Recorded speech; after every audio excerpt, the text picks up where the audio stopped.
Welcome back to my channel. ఈ రోజు ఒక చిన్ని మినీ బ్లాగ్ అయితే మేము ముందుకు వచ్చేసాను. అండ్ ఇది తెలుసా అందరికీ తిల్లి అంటారు. ఇది చాలా మంచిదండి హెల్త్కి, బ్లడ్ బాగా పడిద్ది ఇది తింటే. అండ్ ఇది నేను ఫ్రై చేస్తున్నాను. ఎలా ఫ్రై చేస్తున్నానో చూసేద్దామండి. ఇదిగోండి ఆనియన్స్ అయితే హాఫ్ ఆనియన్స్ తీసుకున్నాను. అండ్ ఇది తిల్లి తీసుకున్నాను. నెక్స్ట్ వచ్చేసరికి ఆయిల్ అయితే వేసేసుకున్నాను. ఇదిగోండి ఆయిల్ అయితే వేసేసుకున్నాను. ఈ ఆయిల్ కొంచెం హీట్ అవుతూ ఉంటుంది. ఇందులో మనం ఇది వేసేస్తాను. ఇంకా ఇది సిమ్లో పెట్టుకోవాలి. ఇది నేనైతే ఫ్రై చేస్తాను మొత్తము.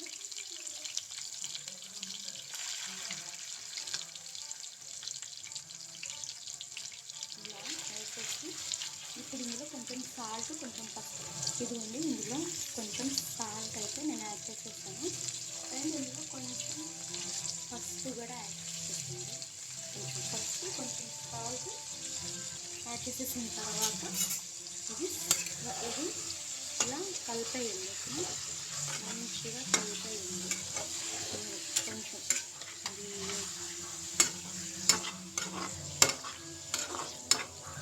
ఇలా కలిపేయండి. ఇప్పుడు ఇది మనం సిమ్లో పెట్టేయాలి. ఓకేనా?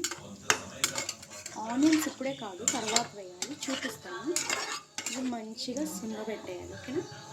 ఒక 5 minutes ఇది సిమ్లో. ఓకే, మూత అయితే పెట్టేసానండి. ఓకేనా? ఇదండి ఇలా చూసారు,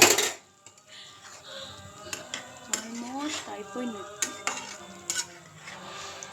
ఇప్పుడు దీంట్లో ఆనియన్స్ అనేది వేసేసుకుంటాం. బాగుంది కలుపుకోండి. ఆనియన్స్ వేసేసుకొని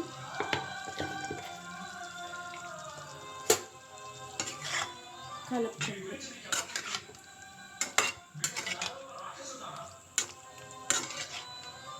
ఓకే, ఇంకా మూత ఇది పెట్టబాకండి. ఓకేనా?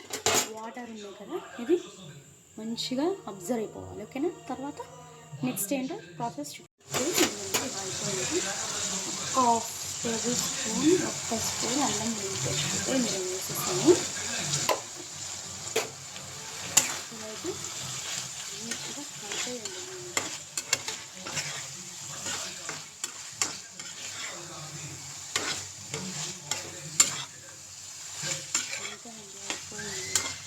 ఇప్పుడు ఒక 5 minutes సిమ్లో పెట్టేసి కారం వేసేసి దించేయడం. ఓకేనా? చూసేద్దాం. కారం అయితే వేసేసి కారం వేసేసి ఇంకా కలిపి దించేయడం. అంతేనండి, అయిపోయింది. ఇది రోజు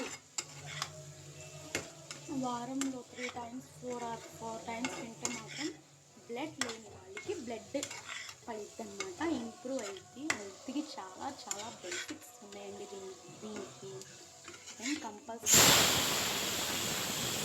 తినండి. ఓకేనా? ఇక్కడైతే rice do like, share, subscribe my channel. Bye friends. Bye. Take care.